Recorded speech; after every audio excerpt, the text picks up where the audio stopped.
The north is cold and full of whispers. What if Robert Baratheon and Ned Stark crowned Jon Snow? Before we dive in, check the link in the description if you want exclusive timelines, deeper outcomes, and members-only videos you won't find on YouTube, all on our Patreon. The Kingswood is silent, except for the sound of horses and hounds. Late afternoon sun filters through the trees. Autumn leaves crunch underfoot. Robert Baratheon sits on his destrier, massive, bearded, drunk, but still dangerous, still a warrior despite the years of wine and whoring. Beside him, Renly Baratheon, Sir Barristan Selmy, a dozen huntsmen, and Lancel Lannister, 16 years old, carrying the wineskin. Robert drinks deep, long, too strong. Lancel's handiwork, strong wine refilled again and again to keep the king drunker than he realizes. But Robert is Robert Baratheon. He's been drunk at battles before. He knows how to function through the haze. Where's the damn boar? Robert's voice booms through the forest. I was promised a monster, something worth killing. Renly smiles nervously. Brother, perhaps we should return to quiet. Robert raises a hand, listening. There, do you hear it? And they do. A sound like grinding stone, heavy breathing, something massive moving through the underbrush. The boar emerges from the trees. 500 pounds of muscle, rage, and tusks the size of daggers. Its eyes fix on Robert. It paws the ground. Robert grins. Now that's more like it. He dismounts, hands the reins to a huntsman, grabs his boar spear, 8 feet of ashwood tipped with sharp steel. Barristan moves forward. Your Grace, let the huntsman... Stand aside, Sir Barristan. This is my kill. The boar charges, a blur of brown fur and death, faster than something that size should move. Robert plants his feet, braces the spear, aims for the killing spot behind the shoulder. In cannon, Robert hesitates. The wine slows his reaction, the boar gores him, rips open his belly, kills him slowly over 3 days. But not here. Not today. Here, Robert's spear strikes true. The point drives into the boar's chest. Deep, clean. The shaft bends but holds. The boar's momentum carries it forward. Robert has to leap aside, but the damage is done. The boar crashes into a tree. Stumbles, blood pours from its chest. It tries to stand. Fails. Falls. Dies. Robert stands over it, breathing hard. His arms ache from the impact. His shoulder is bruised where the spear butt hit him. But he's alive. Alive. 7 hells. Robert laughs. Kicks the boar's corpse. You almost had me, you bastard. Almost. The hunting party erupts in cheers. Renly rushes forward. Brother, are you hurt? Hurt. Bah! I've had worse tumbles falling out of bed. Robert examines himself. His tunic is torn. There's a scrape on his arm where he hit the ground. Minor bruising on his ribs. I'll be pissing blood for a week, but I'll live. Barristan kneels beside the boar. Studies the kill. A clean strike, Your Grace. Right through the heart. Damn right it was. Robert grabs the wineskin from Lancel, drinks deep. Wine. We need more wine. We're celebrating. Lancel's face is white. The boy looks like he might vomit. Because this wasn't supposed to happen. Cersei's plan, get Robert so drunk he can't defend himself, let the boar kill him, has failed. Robert doesn't notice Lancel's distress. He's too busy celebrating. Too busy being alive. They load the boar onto a cart. Begin the ride back to King's Landing. Robert jokes the entire way, tells stories of other hunts, other kills, other times he should have died but didn't. Renly rides beside him, relieved. You gave us quite a scare, brother. Scares keep you young. Robert slaps Renly's shoulder, nearly knocks him off his horse. I've got years left in me yet, years. But beneath the bravado, something has shifted. Robert is sober enough now to feel it. A closeness to death. A reminder that he won't live forever, and that makes him think about his legacy, about his children, about what he's leaving behind. The Red Keep looms ahead as they approach the city, towers of red stone reaching toward the sky, the seat of kings for 300 years. Robert's home, his prison. They enter through the King's Gate. Guards salute, small folk cheer when they see the boar. Word spreads quickly, the king lives. The hunt was successful, but in Maegor's holdfast, Cersei Lannister watches from a window, and her face is carved from ice. She expected a different return, a body instead of a king, tears instead of celebration. But Robert is alive, and that means her plan has failed. Grand Maester Pycelle examines Robert in the royal chambers, prodding at bruises, checking for broken bones. Your Grace has suffered significant trauma, the impact of the spear, the fall, the exertion. At your age, these things can be quite dangerous. I'm not dead, am I? Robert snaps. Stop fussing like an old woman and tell me if I'm dying. Pycelle clears his throat. You are not dying, Your Grace, but you must rest. No wine for at least... No wine? Robert nearly lunges off the bed. I just killed a monster boar. I'm celebrating. Your Grace, please. Out. Get out before I have you thrown in a cell. Pycelle retreats, bowing and scraping. But he sends a raven to Casterly Rock before he leaves. A single word. Failed. Robert sits alone in his chambers. The room is too quiet, too empty. He looks at his hands. Still strong, still capable, but for how much longer? He could have died today. Should have died. The boar was faster than he expected. If his aim had been off by an inch, he shakes his head. Pours wine, drinks, but the taste is wrong. Bitter. Like ash, he's thinking about Lyanna. He always thinks about Lyanna when death is near. Her face, her laugh, the way she rode like a Northman and fought like a demon. She was everything Cersei isn't, everything his children will never be. Children, Joffrey, Myrcella. Tommen, Robert looks at them sometimes and wonders how they came from him. Joffrey with his golden hair and cruel eyes. Nothing like Robert, nothing like... And then it hits him, like a warhammer to the chest. Golden hair. Every Baratheon in history has had black hair. Every one. It's in the histories. In the bloodlines. Black hair. Always. But his children are golden. All three of them. Robert stands, walks to the door, opens it. Guards, find Ned Stark, bring him to me, now. Eddard Stark, Hand of the King, arrives within the hour. He finds Robert pacing like a caged wolf. Robert, what's wrong? I heard about the hunt. Are you... I'm fine. Sit down. We need to talk. Ned sits cautious. He's known Robert for over 20 years. Fought beside him, bled with him, and he knows when something is wrong. Robert pours 2 cups of wine, hands one to Ned, sits across from him. Ned. Do you remember Jon Arryn?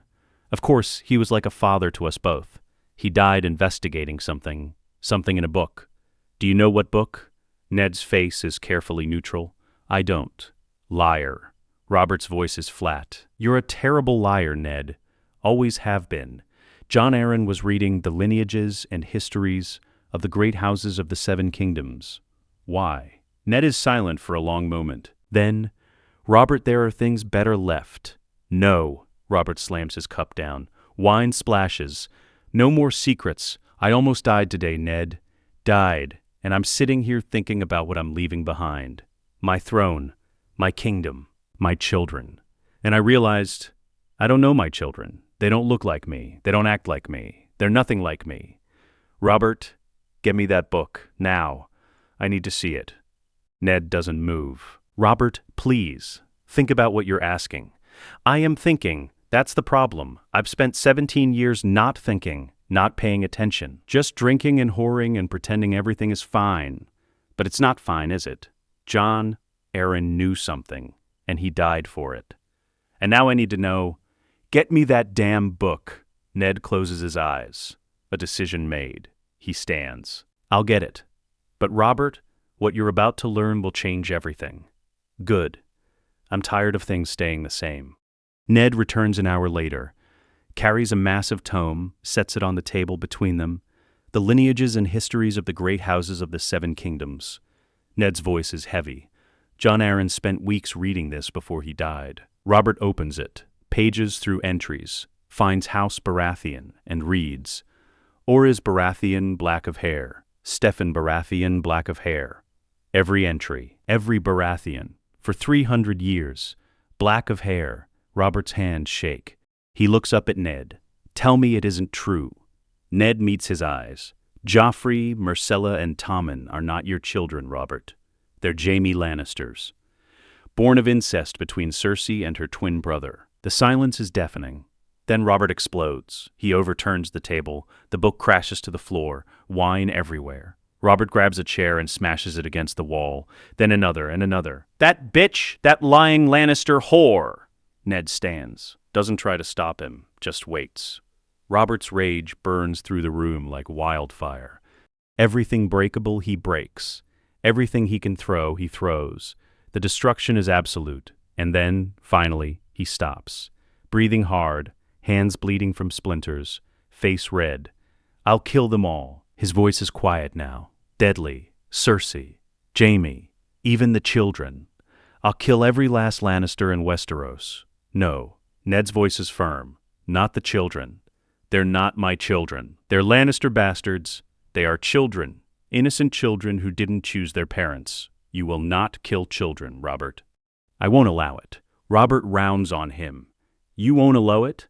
I'm the king, and I'm your friend, your brother, and I'm telling you, we do not kill children.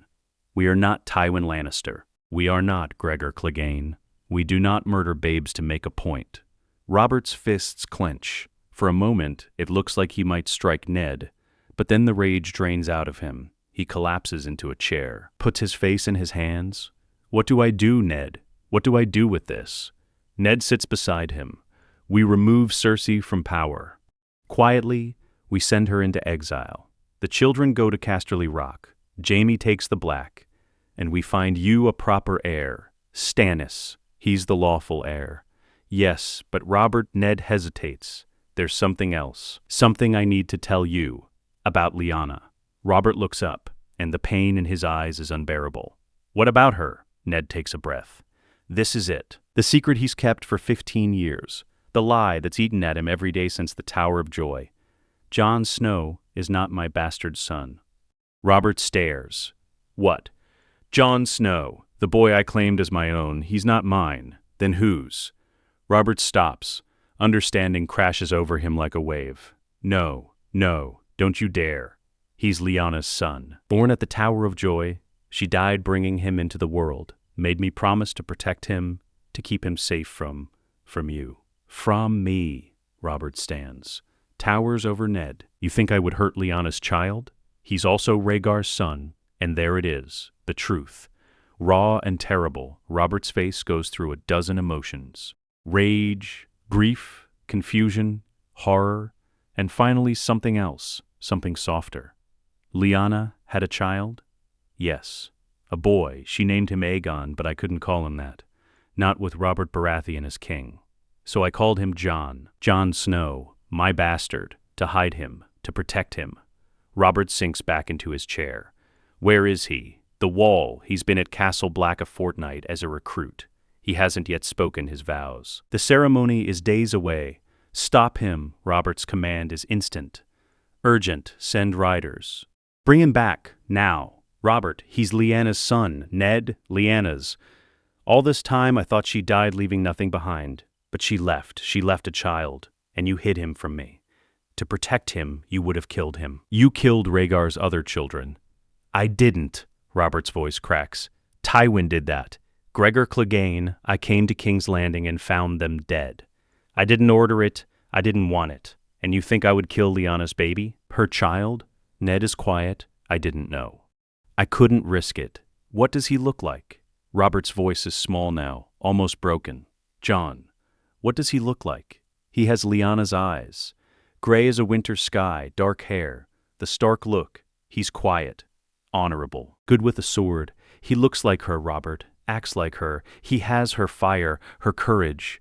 Everything good about Lyanna, he has it. Tears run down Robert's face.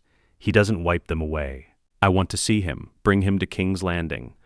I want to meet Lyanna's son. And then what? He was days from taking his vows, Robert, from swearing his life to the Night's Watch. Then I'll stop him before he does. I'm the king. I can do that. He rode north with purpose. He wanted this. Robert's jaw sets. Then I'll legitimize him, make him a Stark, give him Winterfell after you. Give him everything Lyanna should have had. He doesn't want Winterfell. He wants to serve, to have a purpose. Then I'll give him a purpose. Robert stands, paces, his mind working faster than it has in years. Ned, listen to me. I have no heirs. Joffrey is a bastard, a Lannister bastard. I can't let him take the throne. Stannis is the lawful heir. But Stannis, God's Stannis would be a terrible king. Hard, unbending. The realm would hate him. What are you saying? I'm saying I want Jon, Lyanna's son.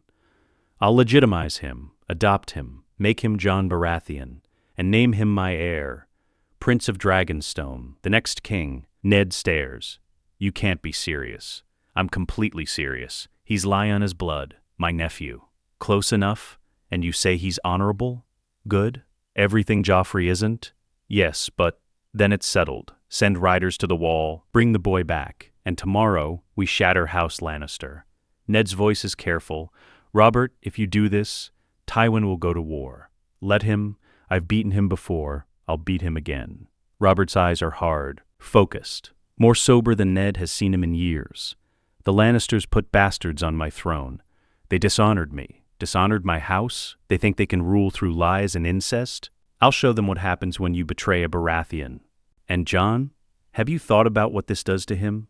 He's 14 years old. He was days from swearing his life to the Night's Watch, and you're going to rip him away from that and put a crown on his head? I'm giving him what he deserves, a family, a name, a future. Lyanna would want that." "Lyanna is dead, Robert, and you can't use her memory to justify this." Robert's voice is quiet, final. "Send the riders, Ned. That's an order." From your king, Ned looks at his friend, at the man he's followed for over 20 years, and he nods. "As you command, your grace." Dawn breaks over King's Landing. The city wakes slowly. Markets open. Merchants set up stalls. Life continues as it always has. But in the Red Keep, something is changing. Something fundamental. Robert summons Sir Barristan Selmy to his chambers before the sun is fully up. Barristan arrives in full armor, white cloak gleaming. "Your Grace, you sent for me." "I did. Sit. We need to talk." Barristan sits, stiff, formal. He's been King's Guard for decades, served 3 kings. He knows when something serious is happening. Robert pours wine, doesn't drink, just holds the cup. "Sir Barristan, you've served me loyally for 17 years, never questioned, never wavered. I need to know, will you serve me in what comes next?" "Your Grace, I serve the throne. Always." "That's not what I asked. I asked if you'll serve me. Because what I'm about to do, some will call it madness. Some will call it treason. But I'm doing it anyway." Barristan's eyes narrow. "What are you planning?" "Today I'm going to arrest Queen Cersei. I'm going to declare Joffrey, Myrcella, and Tommen bastards. I'm going to strip them of all titles and inheritance. And I'm going to name a new heir. Silence. Then, why? Because they're not mine, they're Jaime Lannister's children, born of incest. And I won't let a Lannister bastard sit the Iron Throne." Barristan's face doesn't change, but something flickers in his eyes. "You have proof? Enough. Jon Arryn found it before he died. The lineages. Every Baratheon in history has black hair. Every one. But my children are golden, like their true father. If you do this, Tywin Lannister will declare war. I know, but I'm the king, Sir Barristan, and this is my kingdom, not Tywin's, not Cersei's, mine. And I will not be cuckolded in my own house. So I ask again, will you serve me?" Barristan stands, places his hand over his heart. "I serve the king, and I will follow you into whatever comes next. On my honor as a knight, good, because I need you to do something for me, something that might get you killed. Name it. I need you to secure the gold cloaks. Janos Slynt commands them, and he's loyal to whoever pays the most. The Lannisters have been bribing him for years, but today I'm going to pay him more, and if he refuses, I need you to arrest him. Can you do that?" "Yes, Your Grace. But you should know, if we arrest the commander of the City Watch, there will be chaos. Then we replace him immediately. Who do you trust?" Barristan thinks. "Sir Jacelyn Bywater. Good man. Honest. A knight of the realm. Then Bywater it is. Send for him. Tell him to gather men he trusts, and tell him today he becomes commander of the City Watch. As you command." Barristan leaves, and Robert sits alone, staring at the cup of wine he never drank. This is it. The moment everything changes. Once he starts this, there's no going back. He thinks about Lyanna, about Jon, about the realm he's leaving behind, and he makes his choice. Janos Slynt is a fat, greasy man with a practiced smile and eyes that calculate the value of everything. He enters the throne room with a bow so deep it's almost mockery. "Your Grace, you honor me with this summons." Robert sits the Iron Throne, Ned stands at his right hand, Barristan at his left. The room is otherwise empty. The small council hasn't been summoned yet. Lord Slint, how many men do the Gold Cloaks have? 2,000, your grace. The finest soldiers in King's Landing. And how many of those soldiers would follow you if I'd ordered your arrest? Slint's smile falters. Your grace, I don't. Answer the question. Most of them, your grace. I command their loyalty, with bribes, with favors, with gold that came from Lannister coffers. Slint's face goes white. Your grace, I would never— Don't lie to me, Robert's voice shakes the room. I know what you are, Slint. I know the Lannisters own you, but here's the thing. I'm the king, and I can pay more than they can, so I'm going to make you an offer. Once. Take it or die. Slint swallows. What is the offer? I'm going to give you 12,000 gold dragons. That's double what the Lannisters paid you. In exchange, you will order the Gold Cloaks to seal every gate in King's Landing. No one enters, no one leaves. Not until I say so. Do you accept? Slint's eyes go wide. 12,000 dragons, a fortune, enough to buy a lordship, enough to retire in luxury. But if he accepts, he betrays the Lannisters, and Tywin Lannister never forgives betrayal. Robert leans forward. Choose carefully, Slint, because if you refuse, I'll have Sir Barristan throw you off this very throne, and then I'll offer the same deal to whoever replaces you. So what's it going to be? 12,000 dragons and your life? Or loyalty to the Lannisters and a very long fall? Slint doesn't hesitate. I accept, your grace. The Gold Cloaks are yours. Smart man, Sir Barristan, give him the gold. And Slint, if I hear even a whisper of you warning the Lannisters, I'll have your head on a spike. Understood? Perfectly, your grace. Slint leaves with a chest of gold and a terrified expression. Ned watches him go. You trust him, about as far as I can throw him. But he's bought, and that's all that matters. Barristan, send word to Bywater. I want him and 50 loyal men ready to move within the hour. Yes, your grace. Robert stands, descends from the Iron Throne. It's time, Ned. Let's end this. Maegor's Holdfast is the most secure part of the Red Keep. Thick walls, narrow passages, built to withstand siege. It's where the royal family lives, where Cersei feels safe. She won't be safe for long. Ned Stark approaches with 20 Stark guardsmen, northern warriors, hard men who've followed Ned since the rebellion, men he trusts with his life. Gold Cloaks block the entrance, a dozen of them, nervous, hands on sword hilts. Ned stops. By order of King Robert, I'm here to see the Queen. The lead Gold Cloak hesitates. Lord Hand, we have orders from the Queen herself. No one enters without her permission. Your Queen is about to be arrested for high treason. Stand aside or be arrested with her. The Gold Cloaks look at each other, calculating, trying to figure out which side will win. Then the lead Gold Cloak steps aside. As you say, Lord Hand, smart. They know which way the wind is blowing. Ned enters Maegor's Holdfast, climbs the stairs. His men follow, silent. Ready. They reach the royal apartments. Ned knocks.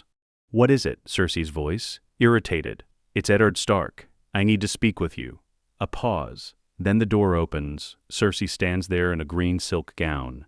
Hair perfect, face carefully composed. Lord Stark. To what do I owe this honor? I'm here on the king's business. May I come in? Cersei's eyes narrow. But she steps aside.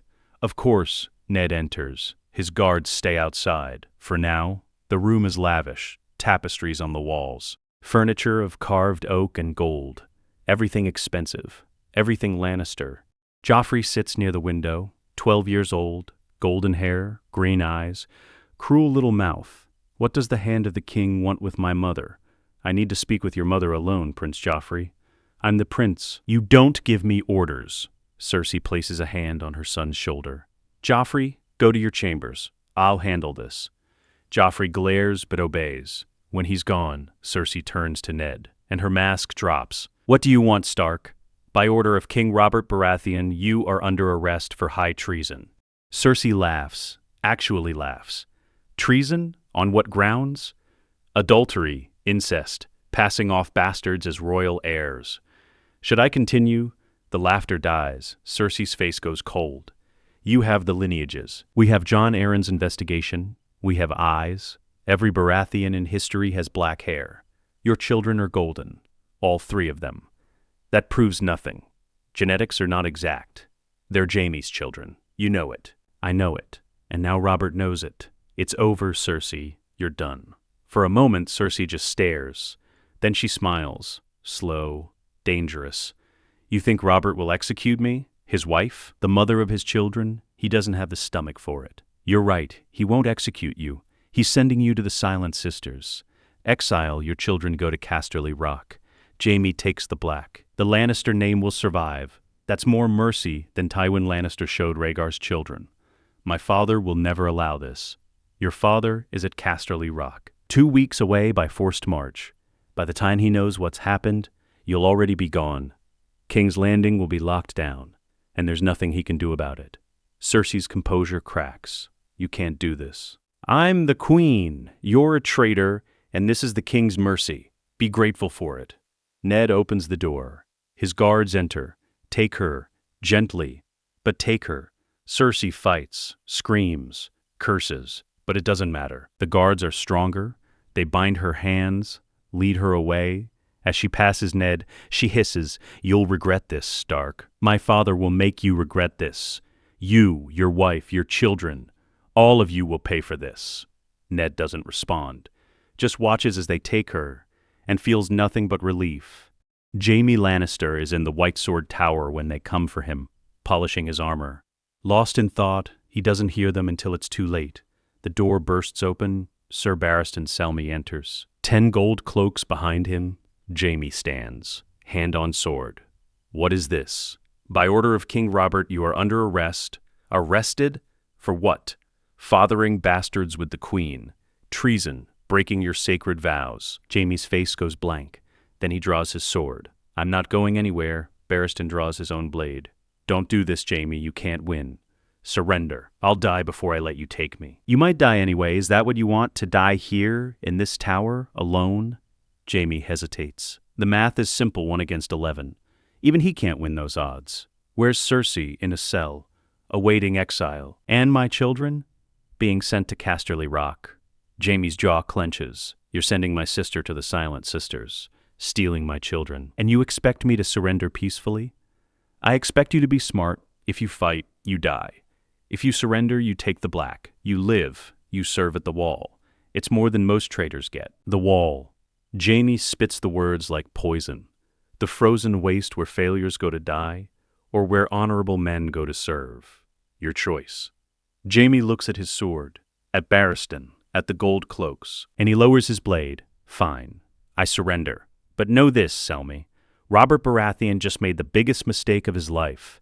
My father will burn this city to ash for what he's done today.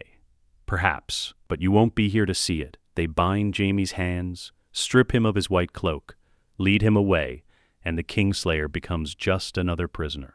The King's Road stretches north from King's Landing like a gray ribbon through autumn fields. 2 riders travel it, one old, one young. Benjen Stark, first ranger of the Night's Watch, rides beside his nephew. Except Jon isn't his nephew. He's something else. Something Benjen has known for 15 years but could never say. Jon Snow sits his horse with easy confidence. 14 years old. Dark hair, gray eyes, every inch a Stark. He looks happy, purposeful. For the first time in his life, he has a place. A future. The Wall awaits. You're quiet, Benjen observes. Just thinking about the Wall. The Watch. Whether I'll be good enough. Benjen smiles. You'll be more than good enough. You're Ned Stark's son. That means something. Jon doesn't correct him. Doesn't say bastard son. Just nods. They ride in silence for a while. The road is empty. Too empty, no merchants, no travelers. Just them. Then Jon hears it. Hoofbeats. Many of them, coming fast from the south. Benjen hears it too. His hand goes to his sword. Behind me, Jon. What is it? I don't know, but 12 riders coming this fast means trouble. The riders crest the hill. Armored men on war horses, royal livery. King's men, the leader raises his hand. The column stops. Benjen Stark? Jon Snow? Benjen's sword is half drawn. Who's asking? Ser Robar Royce, in service to King Robert Baratheon. We've been riding for 2 days to find you. He looks at Jon. You're Jon Snow? I am. What does the king want with me? You're to return to King's Landing immediately. By order of the king himself. Jon's stomach drops. Why? What have I done? Nothing. The king will explain, but we need to leave now. We've already lost time. Benjen moves his horse between Jon and the riders. He's on his way to the Night's Watch. He'll take his vows at Castle Black. No, he won't. Ser Robar's voice is firm. We intercepted the Raven from Castle Black. Jon Snow has been at the Wall a fortnight as a recruit, but he has not yet spoken his vows. The ceremony is still days away. He is not yet a sworn brother, and the king has ordered him south before that happens. Jon looks at Benjen. Uncle? Benjen's face is unreadable. This is your choice, Jon. You can ride north with me. Speak your vows. Live and die as a brother of the Night's Watch. Or you can ride south with them. Find out what Robert wants. But know this.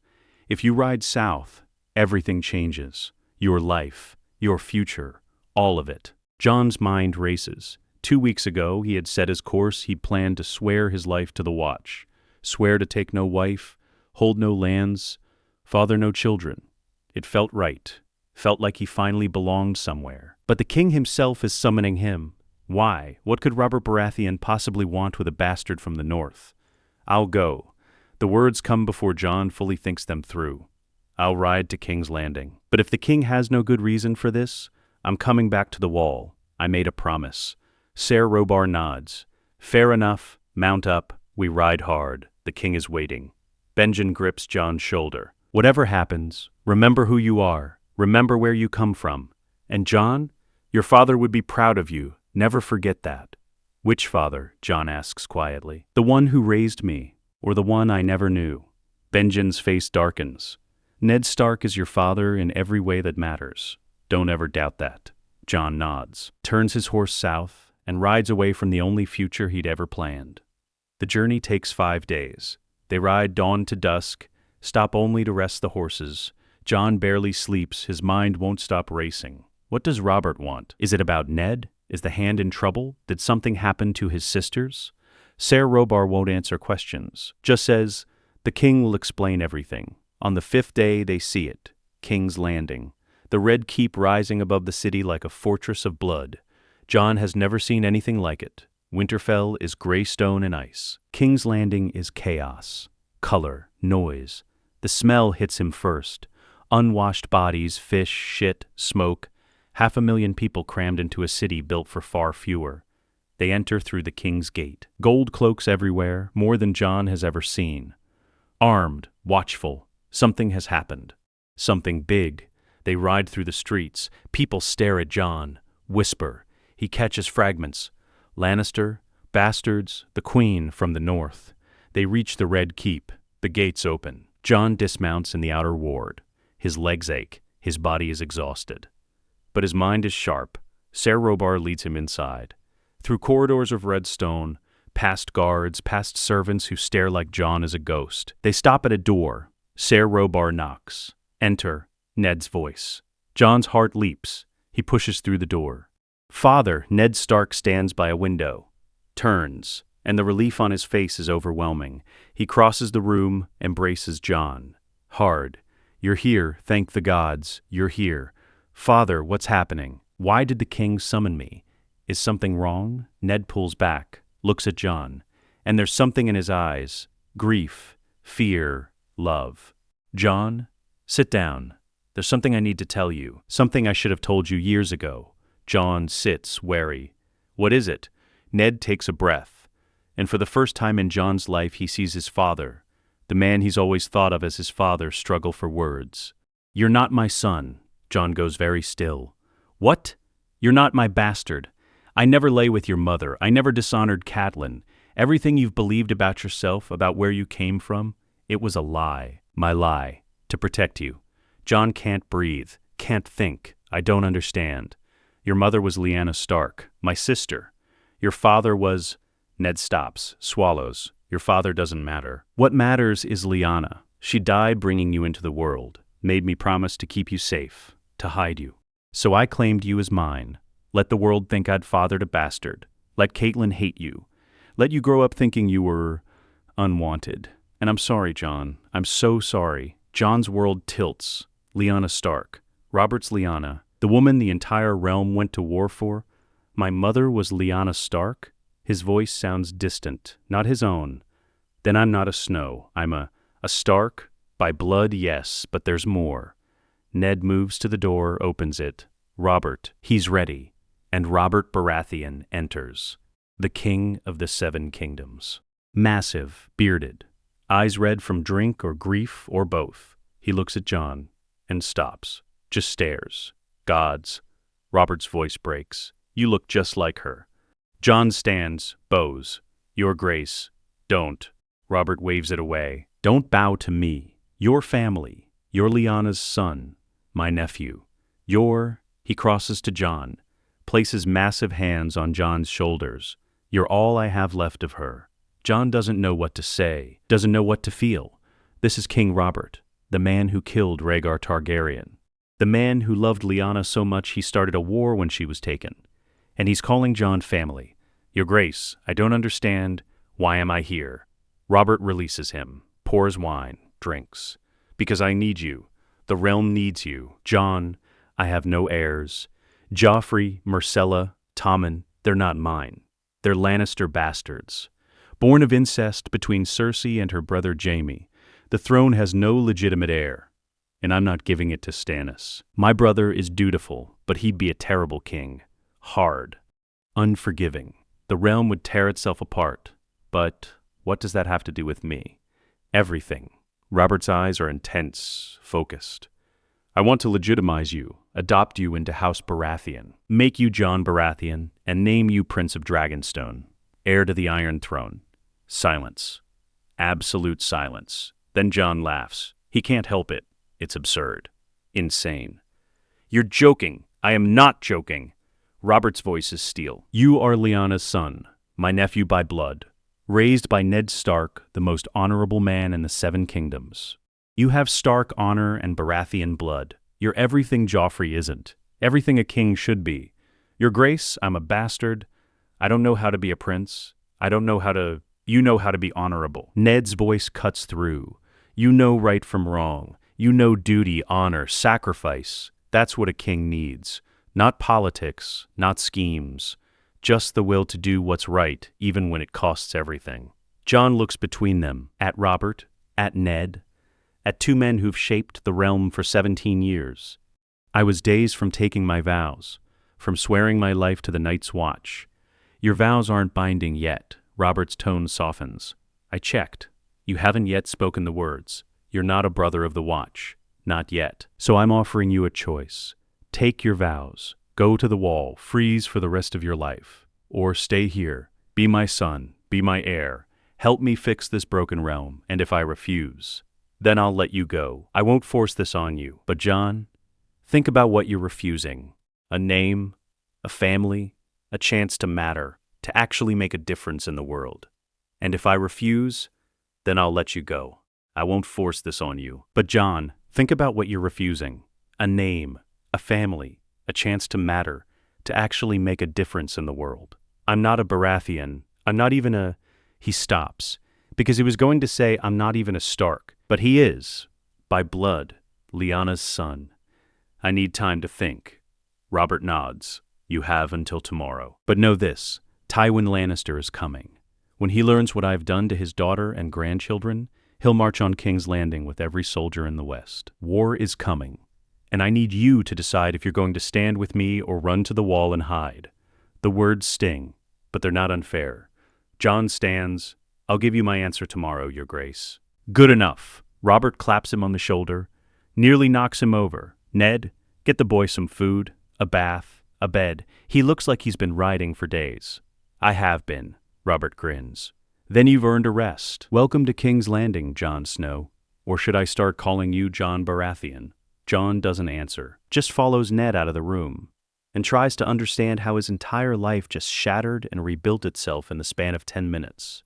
Ned gives Jon a room in the Tower of the Hand. Small, simple, but more luxury than Jon has ever known. A servant brings food. Jon can't eat, his stomach is twisted in knots. Ned sits across from him. I know this is overwhelming. Overwhelming, Jon's voice cracks. You told me my entire life is a lie, that I'm not your son, that my mother was Lyanna Stark, that Robert wants to make me a prince. How am I supposed to? He stops, takes a breath. Who was my father? You said. It doesn't matter, but it does. I need to know. Ned's face closes. Jon, tell me, please. I deserve to know. For a long moment, Ned is silent. Then, your father was a good man, a prince. He loved your mother, and he died before you were born. That's all you need to know. That's not enough. It has to be, because if I tell you more, it will make everything harder. For you, for Robert, for the realm. Some secrets are better left buried. Jon wants to push, wants to demand the truth, but he sees the pain in Ned's eyes, the weight of 15 years of lies. You let everyone think you dishonored Lady Catelyn. You let her hate me, hate you. Why? Because it was the only way to keep you safe. If Robert had known who you really were, what your blood was, he would have killed you, or worse. So I lied. I claimed you as mine, and I'd do it again. Every day for the rest of my life, I'd do it again. Because you're my sister's son, and I love you. Tears burn Jon's eyes. He's heard Ned say many things over the years, but never that. Never, I love you. I don't know how to be a prince. You don't have to know. You just have to be yourself. Honorable. Just. Good.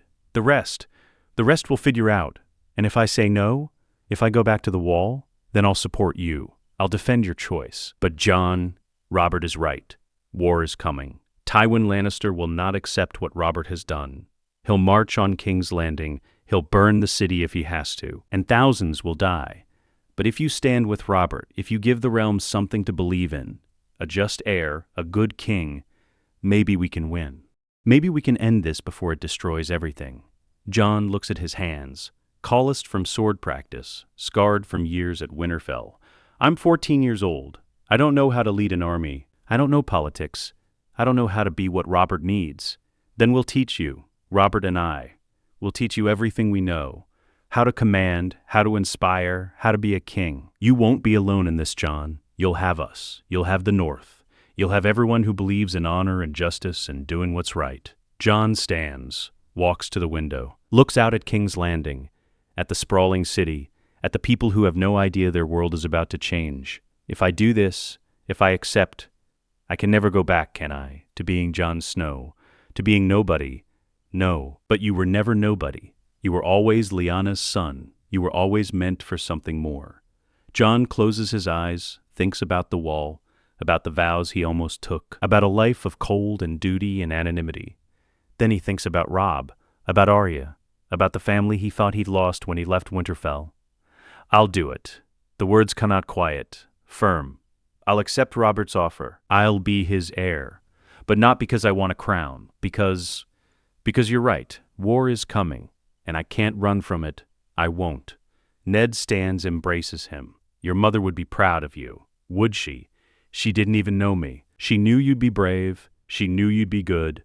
That's why she made me promise to protect you, because she believed you'd grow up to be someone worth protecting. Jon holds on to Ned, the man who raised him, who lied for him, who sacrificed everything to keep him safe.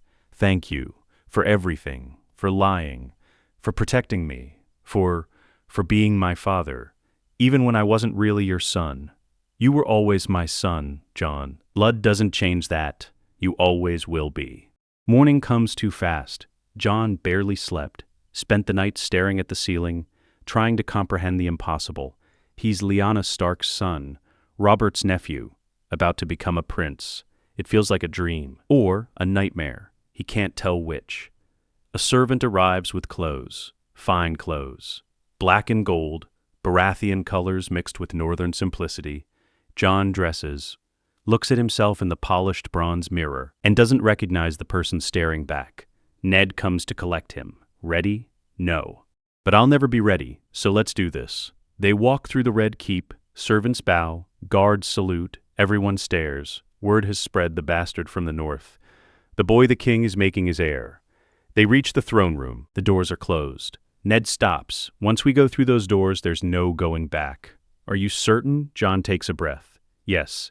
Then let's make history. The doors open, the throne room is packed. Every lord and lady in King's Landing. The small council, knights, courtiers, hundreds of people. And at the far end, sitting on the Iron Throne, Robert Baratheon. He's dressed in full royal regalia, crown on his head, ceremonial warhammer at his side. Every inch the king. Ned leads Jon down the center aisle. Every eye follows them. Whispers rise like smoke. Snow, bastard, Stark. The king's nephew, they stop before the throne. Jon kneels. His heart hammers in his chest. Robert stands, his voice booms through the hall. Jon Snow, you come before me a bastard. Nameless, lordless, with no claim to land or title. Is this true? Jon's voice is steady. It is, your grace. But you are not nameless. You are Lyanna Stark's son, my betrothed, my beloved, the woman I would have married if the gods had been kinder. You carry her blood, her courage, her fire. Is this also true? I am told it is true, your grace. Then hear me now, Jon Snow. I, Robert of House Baratheon, first of my name, king of the Andals and the First Men, lord of the Seven Kingdoms and protector of the realm, do hereby legitimize you. From this day forward, you are no bastard, you are Jon Baratheon, true-born son of my house. Do you accept this name? Jon's throat is dry. I do, your grace. Furthermore, I adopt you as my son, my heir, my legacy. I name you Prince of Dragonstone, and I declare before gods and men that when I die you shall sit the Iron Throne as King of the Seven Kingdoms. Do you accept this charge? The weight of it crashes over Jon. Prince, heir, king. He could say no, could refuse, could walk out of this room and ride back to the wall. But he doesn't, because Ned is right. War is coming, and hiding won't stop it. I accept your grace. Robert descends from the Iron Throne, holds something in his hands, a circlet of bronze and silver, simple, northern in style. A prince's crown, he places it on Jon's head. Rise, Jon Baratheon, Prince of Dragonstone. My son, my heir. Jon stands, and the throne room erupts. Some cheer, some stand in shocked silence, some whisper furiously. But everyone bows, because Robert is the king. And what the king decrees becomes law. Jon looks out at the sea of faces, at lords and ladies he doesn't know, at a future he never wanted, and feels the weight of the crown pressing down like an iron collar. The ceremony ends. Jon is led to a private chamber. Ned and Robert follow. Robert pours wine, hands a cup to Jon. Drink, you've earned it. I don't drink, your grace. You do now, you're a prince. Princes drink. Robert grins. But not too much. Can't have you ending up like me. Jon sips. The wine burns. He forces it down. Robert collapses into a chair. Gods, I hate ceremonies. All that pomp. All those lords pretending to care. But it's done. You're legitimate. You're my heir. And now the real work begins. What work? Training you? Teaching you? Turning you from a boy into a king? Robert leans forward. Jon, you have raw talent. Ned tells me you're good with a sword, that you're honorable, smart. But that's not enough. You need to learn strategy, politics, how to command an army, how to inspire men to die for you, how to make hard decisions that will haunt you for the rest of your life. How long do I have? Weeks. Maybe less. Tywin Lannister is coming. When he arrives, he'll have 40,000 men. We'll have less, but we'll have something he doesn't. What? Righteousness. Robert's grin is savage. We're fighting for justice, for truth, for a realm that isn't ruled by lies and incest. That matters. That makes men fight harder, die braver. And you, Jon Baratheon, are the symbol of that righteousness. A just heir, a good king. The future. Jon's stomach twists. I'm not ready for this. No one is ever ready. I wasn't ready when I fought at the Trident. Wasn't ready when I took the throne. But I did it anyway, and so will you. Ned speaks. Jon, Robert and I will train you every day, dawn to dusk. You'll learn how to fight in a real battle, how to lead cavalry, how to hold a line, how to make men believe in you even when everything is falling apart. It won't be easy, but you can do this. What if I fail? Then we all die. Robert's bluntness is shocking. If you fail, Tywin wins. The Lannisters take the throne. Joffrey becomes king. And everything we fought for, everything good and just and right dies with us. So you can't fail, Jon. Failure isn't an option. The weight of it is crushing.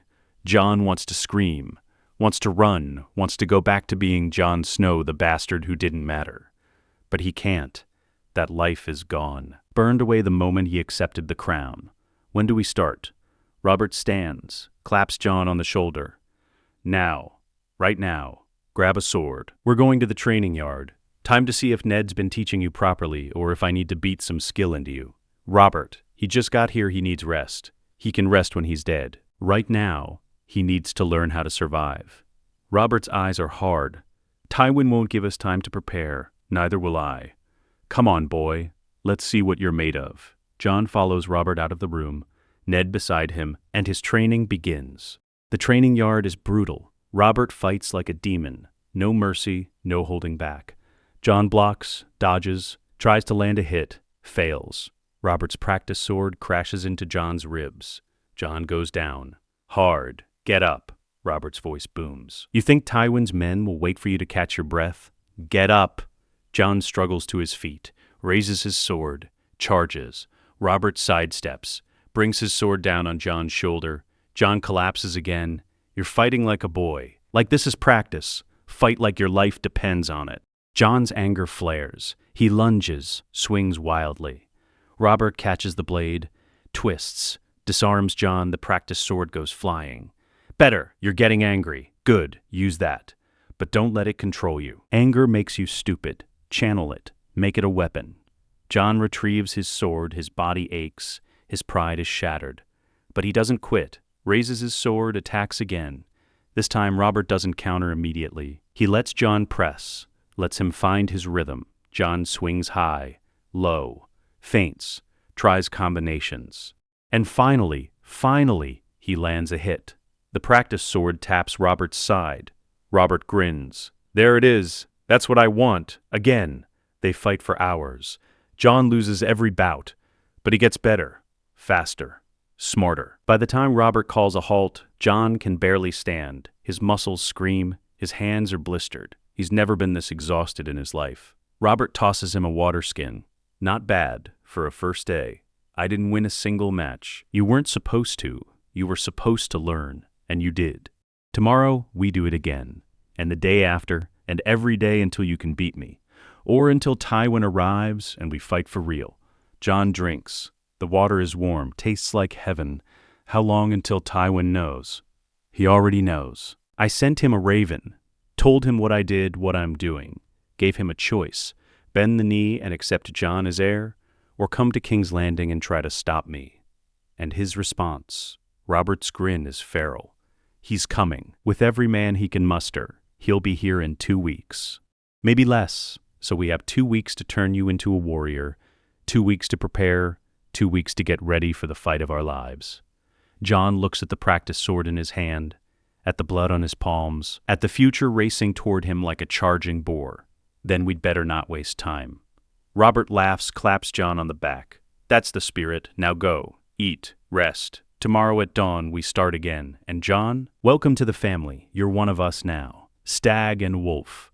And together, we're going to save this damned realm.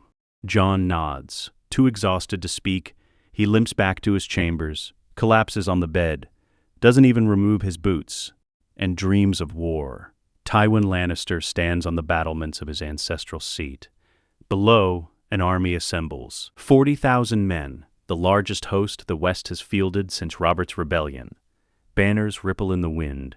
The Golden Lion on crimson, House Lannister in all its terrible glory. Cavan Lannister climbs the stairs, joins his brother.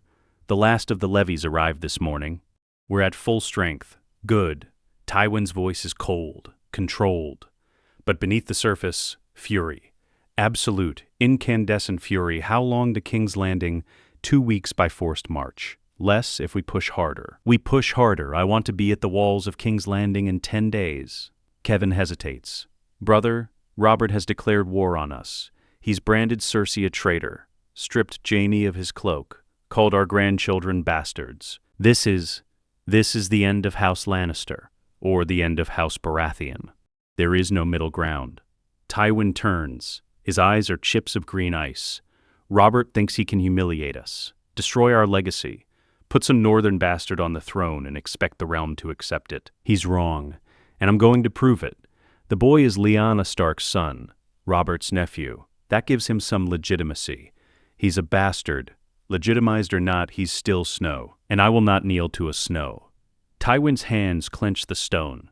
Joffrey is my grandson. The rightful king, Robert, can claim incest all he wants. He has no proof, just the ravings of a drunken fool and a book that proves nothing. The lineages are convincing. Every Baratheon has black hair. Genetics are not law. Joffrey is the crown prince. Marcella and Tommen are royal blood, and Robert is a traitor for declaring otherwise. Kevin is silent for a moment. Then, what's the plan? We can't take King's Landing by storm. Robert will have the walls, the gold cloaks. Ned Stark's influence, the North will rally to him. Then we make this a war of legitimacy. We spread the word. Robert Baratheon has gone mad. He's declared his own children bastards. He's naming a northern bastard as heir. He's destroying the realm's stability. And we are the defenders of order, of tradition, of the rightful succession. Will anyone believe that? Enough will. The reach is uncertain. The Stormlands are divided. Some will support Robert, others will support us. And when the realm is fractured, we strike. We take King's Landing, we restore Joffrey, and we execute Robert, Ned Stark, and that bastard Jon Snow. Tywin descends the stairs. Kevin follows. In the courtyard, the army waits. Knights in full plate, archers, infantry, cavalry, the military might of the Westerlands. Tywin addresses them. His voice carries across the yard. Lannister men, Robert Baratheon has declared war on our house. He has imprisoned our kin. He seeks to destroy everything we've built. But we are lions, and lions do not bow to stags. We march on King's Landing. We take the city. We restore the rightful king. And we remind the realm why House Lannister has endured for 6,000 years. Hear me roar, the army roars back. 40,000 voices raised in fury. And Tywin Lannister rides east, toward war, toward vengeance, toward the end of everything. Jon's world has narrowed to 3 things: pain, exhaustion, and the relentless drive to survive. For 2 weeks, he's trained dawn to dusk. Robert in the mornings, Ned in the afternoons. Ser Barristan in the evenings. His body is a landscape of bruises. His hands are calloused and bleeding. He's lost weight, gained muscle, learned to fight through agony. But he's getting better, faster, smarter. Robert swings his practice warhammer. Jon dodges. The weapon whistles past his head. Jon counters low strike at Robert's knee. Robert blocks, brings the hammer around. Jon rolls, comes up swinging. His practice sword catches Robert's ribs. Robert grunts, steps back. Good. You're learning. Again, they circle. Jon's breathing is controlled, his focus absolute. He's learned to read Robert's tells. The slight shift of weight before a heavy blow, the tightening of shoulders before a feint. Robert charges. Jon sidesteps, uses Robert's momentum against him, sweeps the leg. Robert goes down. Hard. The practice hammer flies from his grip. Jon's sword is at Robert's throat. Silence. Then Robert laughs. Huge. Booming. You did it! You actually did it! Ned, come see this. Ned emerges from the armory, takes in the scene. Jon standing over Robert. Robert on his back, grinning like a madman. He beat you. He beat me. 2 weeks ago he couldn't last 30 seconds. Now he's putting me on my ass. Robert stands, claps Jon on the shoulder, nearly knocks him over. You're ready, boy. Not perfect, but ready. Jon lowers his sword. Ready for what? For war. Scouts report Tywin's army is 3 days away. 40,000 men. They'll be here before the week is out. Jon's stomach drops. 3 days. 3 days, so we need to move fast. Ned, what's our count? 25,000 in King's Landing. Crown lands levies. Robert's personal forces. The Gold Cloaks. Robb is marching south with 20,000 northern troops. He'll arrive tomorrow. That gives us 45,000 total. Good. We outnumber them, barely. But it's enough. Robert looks at Jon. You're going to lead cavalry. 5,000 riders? Left flank. When Tywin's center engages our infantry, you hit his right. Hard. Fast. Break their line. Can you do it? Jon's mouth is dry. Your Grace, I've never led an army. I've never fought in a real battle. That's why you have commanders. Ser Barristan will ride with you. So will Robb. They know what they're doing.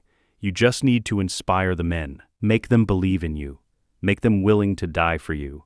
How do I do that? Ned speaks. By being honest, by showing courage, by fighting beside them instead of behind them. Men follow leaders who bleed with them, who share their danger. You do that, and they'll follow you anywhere. Robert nods. Tomorrow Robb arrives. You'll meet with him, reacquaint, plan the battle. And in 3 days, we fight. This is it, Jon. Everything we've been training for, everything we've been preparing for. Win, and you're the future king. Lose, and Tywin Lannister executes us all. Jon looks at the practice sword in his hand, at the blood on his palms, at the future racing toward him. I won't let you down. I know you won't, because you're Lyanna's son, and she never backed down from anything. Jon stands on the walls of King's Landing, watching the road north. And then he sees it, a column of riders, thousands of them, banners flying, the gray direwolf of House Stark. Robb. Jon's heart leaps. He hasn't seen his brother in months, since before he left for the Wall, before everything changed.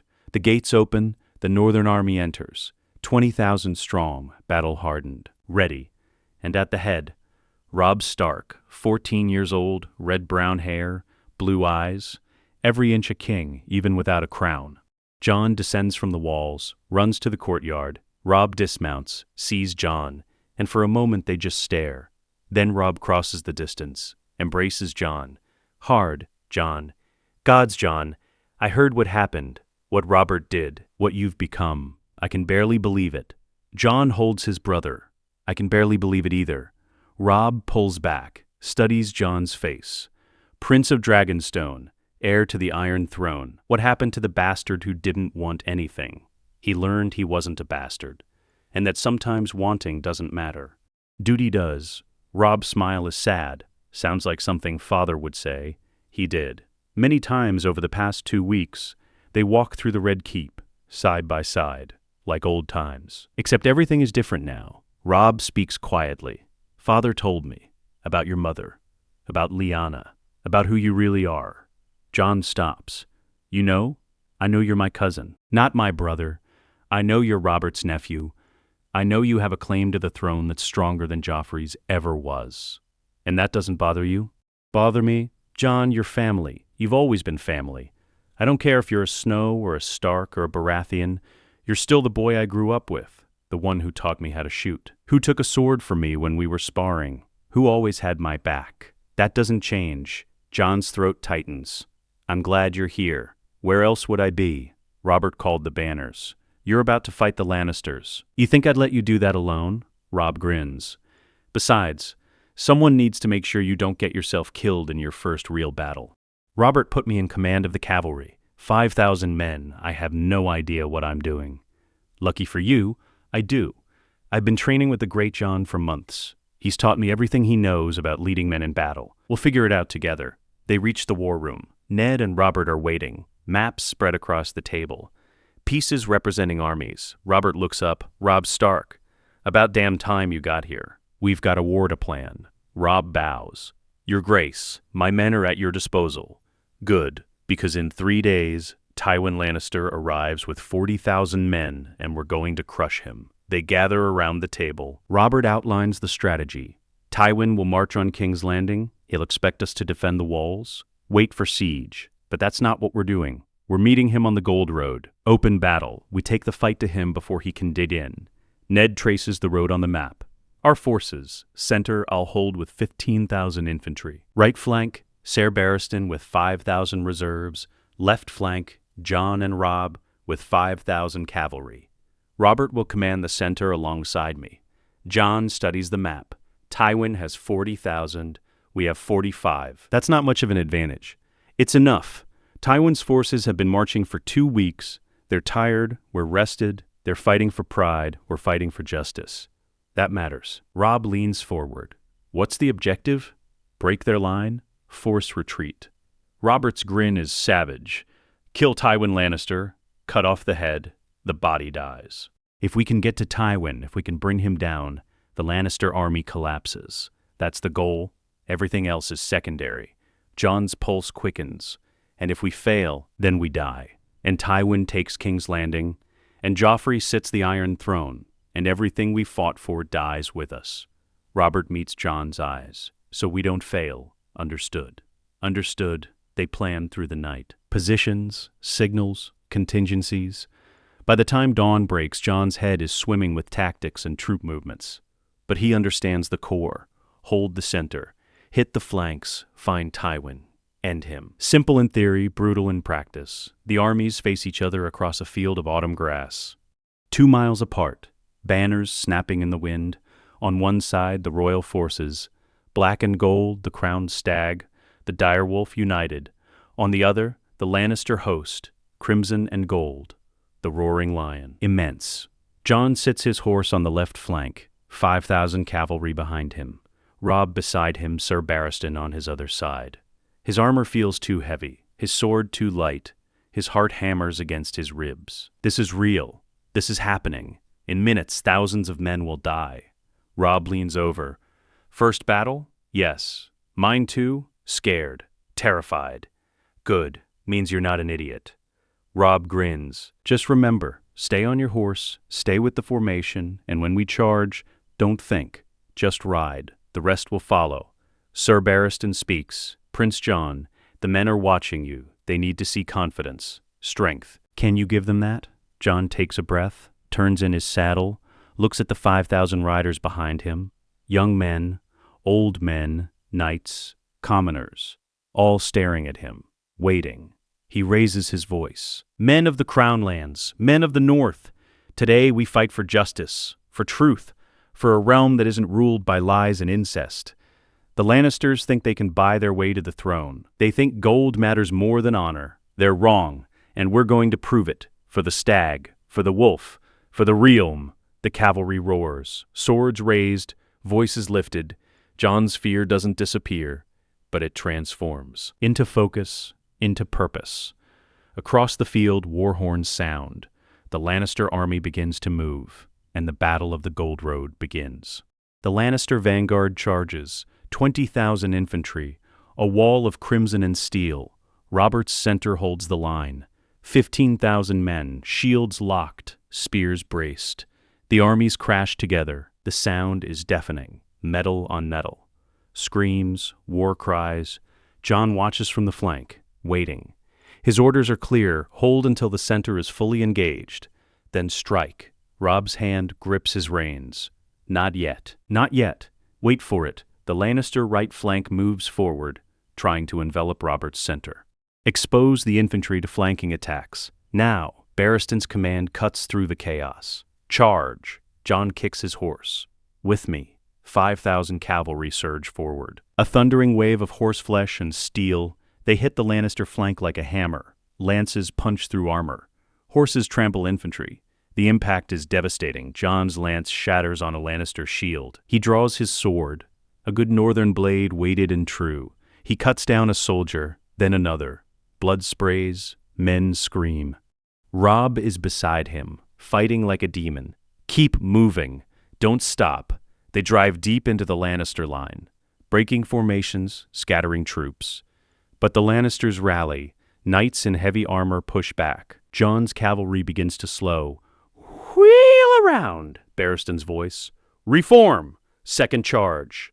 Jon pulls his horse back. The cavalry regroups. Charges again. This time the Lannisters are ready.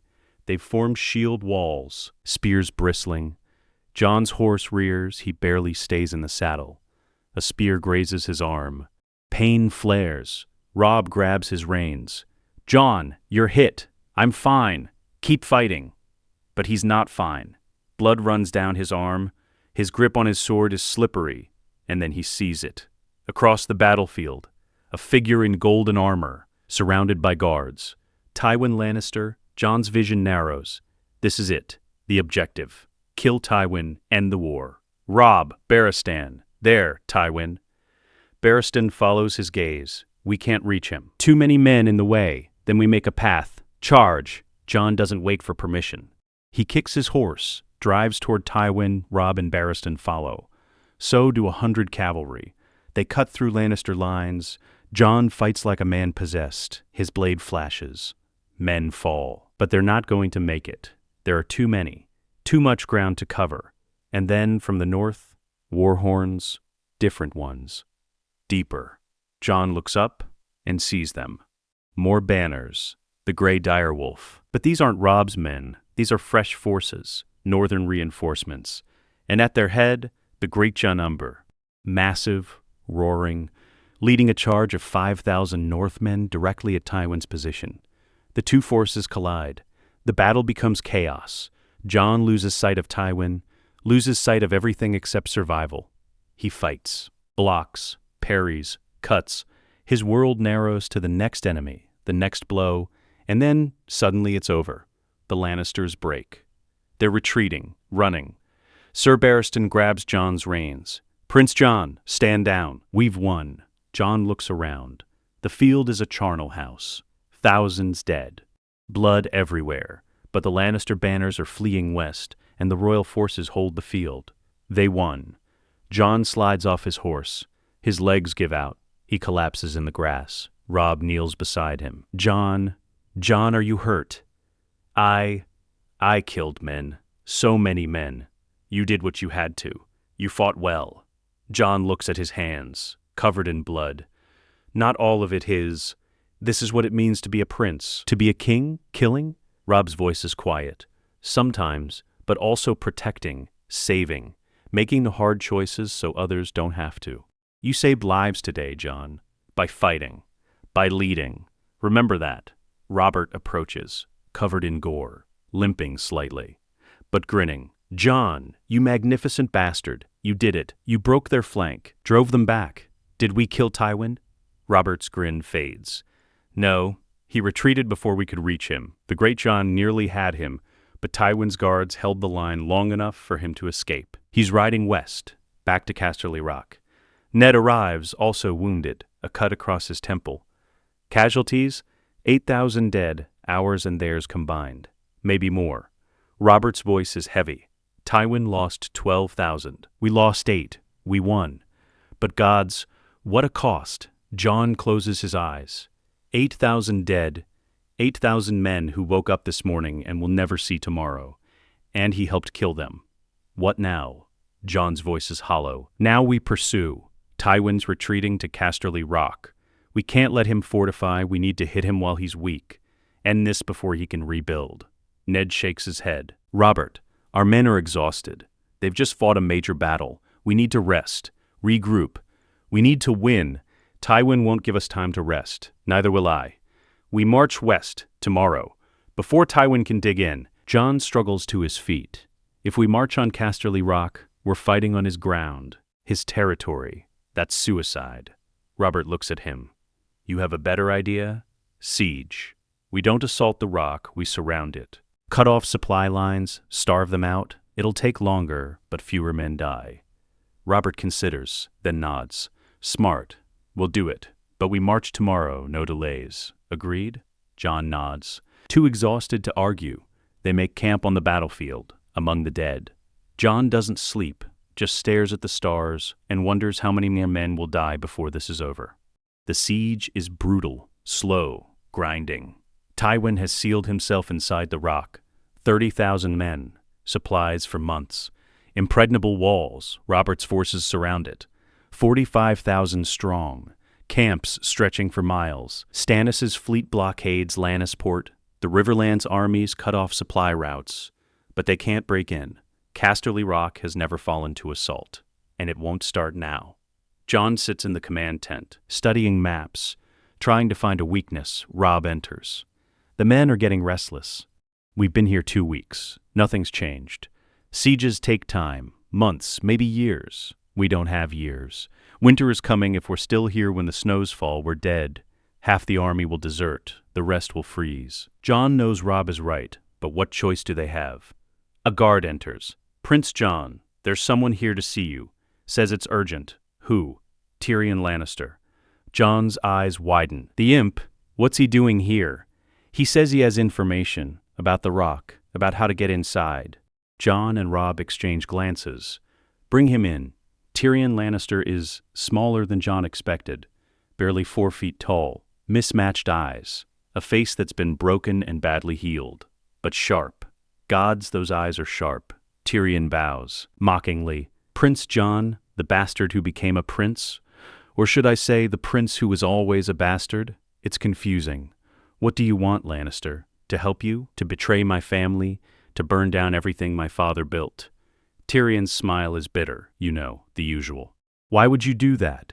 Because my father is a monster. Because my sister is dead.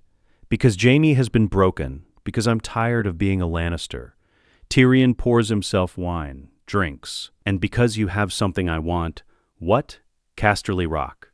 When this is over, when Tywin falls, someone has to rule the West. It won't be Jaime. He's going to the Wall.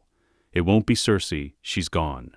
That leaves me, the dwarf, the disappointment, the shame of House Lannister. I want the rock, and I'm willing to give you the keys to get it. Jon's pulse quickens. You know a way inside? Better.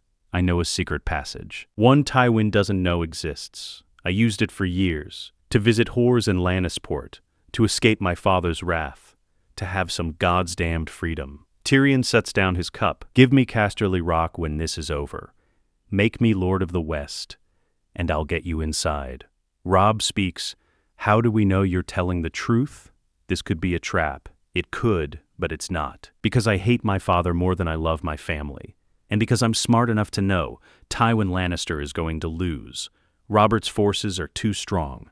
The siege will break him eventually. I'm just offering to speed things up. Save lives. End this before winter comes and we all freeze to death. Jon studies Tyrion, trying to read him, trying to see if this is real or another Lannister trick. But something in Tyrion's eyes? It's not a lie. It's pain, rage. A lifetime of abuse and humiliation. Show us the passage. If it's real, if it works, you have my word. Casterly Rock is yours. Tyrion's smile is genuine this time. Then let's go kill my father. The passage is real. A tunnel carved through solid rock. Narrow, dark, big enough for two men to walk abreast. It leads from the base of the cliffs where the sea crashes against stone, up into the heart of the rock, into the lower levels where servants and guards don't usually go. Jon assembles a strike force, 200 picked men, Robb, Sir Barristan, the Great Jon, the best fighters in the army. They enter at midnight, torches guttering in the damp, the sound of the sea behind them. Tyrion leads. Stay quiet, stay close. If we're discovered before we reach the main gate, we're dead. They climb. The tunnel is steep. Jon's legs burn. His breath comes hard. After what feels like hours, they emerge. Into a storeroom. Empty. Dark. Tyrion points. Through there, up 2 levels. The main gate is on the other side. You get there, you open the gates, Robert's army floods in. Simple. And you? I'm going to find my father, have a last conversation. You understand. Jon nods. Be careful. Careful is boring. Good luck, Prince Jon. Try not to die. Tyrion disappears into the shadows, and Jon leads his men forward. They fight through corridors. Lannister guards. Surprised, unprepared, Jon's men cut through them. Alarms sound. The rock wakes. Soldiers pour into hallways, but Jon's forces press on. Robb at his side, Barristan cutting a path. They reach the main gate. A massive portcullis. Chains and gears. The Great Jon and 10 men hold off the defenders. Go. Open the damn gate. Jon and Robb work the mechanism, pulling chains, cranking gears. The portcullis groans, rises, and outside Robert's army charges. 45,000 men flooding into Casterly Rock. The defenders are overwhelmed, surrounded. They throw down their weapons, surrender. Within hours, it's over. The rock has fallen. Tywin Lannister makes his last stand in the Great Hall. 20 guards, the last loyal men. Robert enters, covered in blood, warhammer in hand. Ned beside him. Tywin stands at the head of the hall, armor immaculate, face calm. Robert, come to gloat, come to end this, surrender. Order your men to stand down, and I'll give you a clean death. You think I fear death? I am Tywin Lannister. I have ruled the 7 kingdoms from the shadows for decades. I have crushed rebellions, destroyed houses, built an empire. And you think you can defeat me with an army and a bastard heir? I already have defeated you. Casterly Rock has fallen. Your forces are broken. Your legacy is ash. It's over, Tywin. Admit it. Tywin's smile is cold. The Lannisters will endure. We always do. You can kill me, but the name survives. The gold survives, and one day a Lannister will sit the Iron Throne again. You'll see. No, I won't, because I'm ending you. Right here, right now. Robert advances, his guards move to follow. But Tywin's men draw swords. The hall erupts. 20 against 50. The fight is brutal. Short, Tywin fights well. For a man his age, he's skilled. But he's outnumbered. Robert's warhammer catches him in the ribs. Tywin goes down, armor crushed. Robert stands over him. Any last words? Tywin coughs blood. The lion may fall, but the pride remembers. You'll see, Robert, you'll see. Robert brings the hammer down, and Tywin Lannister dies. The trial is held in Casterly Rock's Great Hall. What's left of the Lannister forces, the bannermen, the survivors. Robert sits in Tywin's seat, Jon and Ned flanking him. Tywin Lannister is dead, executed for treason against the crown. His lands, his titles, his wealth, all forfeit. But I am not Tywin Lannister. I do not destroy houses. I do not slaughter children. So hear this. The West will endure. Under new leadership. He gestures. Tyrion steps forward. Tyrion Lannister, you've proven yourself useful. You gave us the passage. You helped us take the rock. And for that, I name you Lord of Casterly Rock, Warden of the West. You will rule in your father's place, but know this. You serve the crown. You serve the realm. You serve the rightful king. Betray me, and what I did to your father will seem merciful. Do you accept? Tyrion vows. I accept your grace, and I swear, I will not be my father. I will rule with wisdom, with mercy, and with loyalty to the Iron Throne. Robert nods. See that you do. The Lannister bannermen kneel. One by one, they swear to Tyrion, to the crown, to the new order, and just like that, the war is over. But the cost is evident. Robert is wounded. Badly. The battle at the Gold Road, the siege, the final assault, it's all taken a toll. He coughs blood in his chambers. Maesters swarm. But they can't stop the internal bleeding, the damage from Tywin's blow, the accumulated injuries from a lifetime of war. Ned stays with him. So does Jon. Robert looks at Jon. You did well, boy. Better than I ever did at your age. You're going to be a good king. Better than me. Your grace, don't... I'm dying, Jon. We both know it. So let me say this while I can. You have Lyanna's heart, Ned's honor, and God's help you a bit of my stubbornness. That's a dangerous combination, but it's exactly what the realm needs. Robert coughs, red on his lips. Ned, take care of him. Teach him, guide him. Make sure he doesn't make my mistakes. I will, Robert. I swear it. Robert's eyes close. I'm tired, Ned. So tired I've been fighting for 17 years. I think I've earned some rest. You have, old friend, you have. Robert Baratheon dies at sunset, surrounded by the men he loved, at peace, and the realm mourns. 6 months later, the great sept of Baelor is packed. Every lord in the 7 kingdoms, every knight, every person of importance. Jon Baratheon stands before the High Septon, wearing ceremonial armor. Black and gold, the crowned stag on his chest. The High Septon raises the crown. Do you, Jon of House Baratheon, swear to protect the realm, to uphold justice, to defend the weak and punish the wicked, to rule with wisdom and mercy? I do. The crown is placed on Jon's head, heavy. Iron and gold, the weight of a kingdom. Then I name you Jon, first of your name, King of the Andals, and the first men, Lord of the 7 kingdoms, and protector of the realm. Long may he reign. The sept erupts. Long may he reign, Jon stands. Looks out at the assembled lords, at Ned standing proudly, at Robb, grinning, at the bannermen who fought for him, and he feels the weight, the responsibility, the impossible task of being a good king in a broken world. But he's not alone. Ned is there. Robb. Stannis, who bent the knee after Robert's death and now serves as Hand of the King. Tyrion ruling the West with unexpected wisdom. Together they can fix this. Together they can heal the realm. The coronation feast is grand, wine flows, food is plentiful, people celebrate. But Jon slips away, to the battlements, to the quiet. Sansa Stark finds him there. Your Grace, you're missing your own party. Jon smiles. I needed air. Too many people, too many eyes. Sansa stands beside him.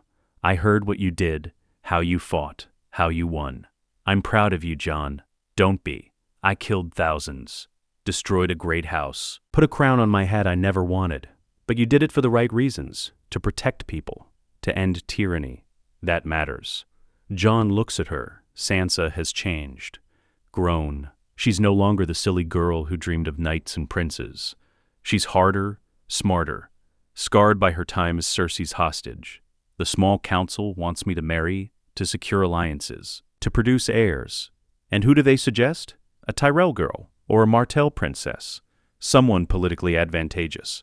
Jon pauses, but I don't want a political marriage. I want someone I can trust. Someone who understands duty, who knows what it means to sacrifice for family.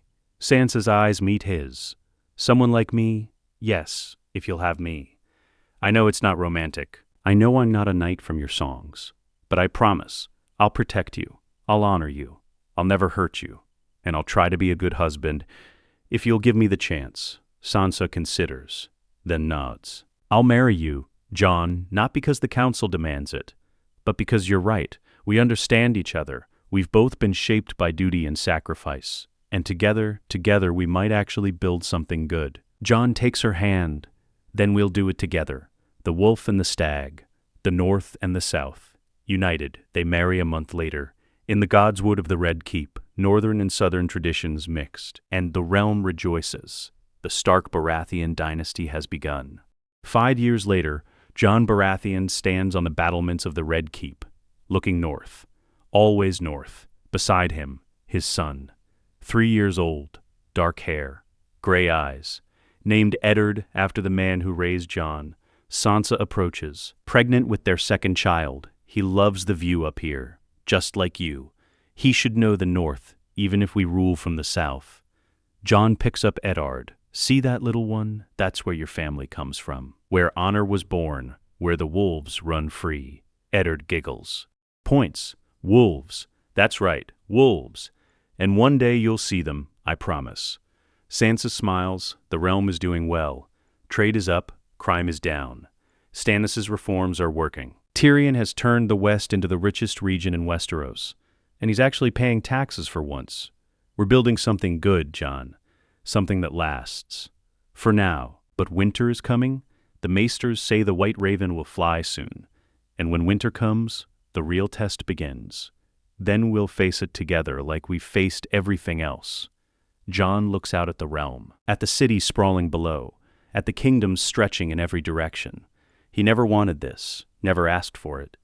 But he's here, King Jon the Winter King, the boy who was a bastard and became a legend. And he's determined to be worthy of it, to honor Robert's sacrifice, Ned's guidance, Lyanna's memory, to be the king the realm deserves. Far to the north, at the wall, Jorah Mormont receives a raven from King's Landing. Supplies, reinforcements, dragon glass. Jon hasn't forgotten his vows, hasn't forgotten the watch. Even as king, he remembers. The Night's Watch is stronger than it's been in decades. The wall is reinforced. Manned, ready, and when the long night comes, when the others march south, the realm will be prepared. Because Jon Baratheon learned something in his short, impossible life. Kings don't just rule, they protect, they sacrifice, they stand between the darkness and the light, and he will stand for as long as he draws breath, for the realm, for his family, for the future. The Winter King is ready. Let the darkness come. Let us know what you'd like to see next. The end.